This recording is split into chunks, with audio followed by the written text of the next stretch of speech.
في 100 تعظيم سلام متابعي ومشاهدي موقع مصراوي في كل مكان. معكم عبر هذا البث المباشر الجديد من محافظة سوهاج، وتحديدا ضيفنا في البث الأستاذ راضي علي الطهطاوي، شاعر العامية والفصحى بمحافظة سوهاج. خلونا أكتر نتعرف على ضيفنا العزيز الأستاذ راضي. شكرا يا أستاذ عمار، وشكرا لكل السادة المشاهدين ولموقع حضرتك الجميل.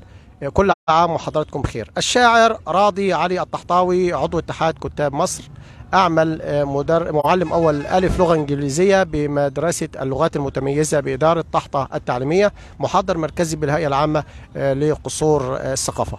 لدي 29 ديوان، والديوان رقم 30 هيوصل لي خلال أسبوع، تم طباعته، اسمه جبر الخواطر. عندي أكثر من 1000 قصيدة ما بين الفصحى والغنائي وفن الواو والحلمنتيشي والعامي. شاعر لي أغاني كتيرة معتمدة بالإذاعة والتلفزيون المصرية، وده شرف كبير لي.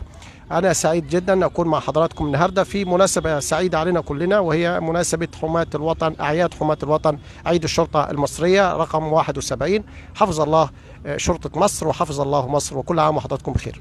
أستاذ راضي،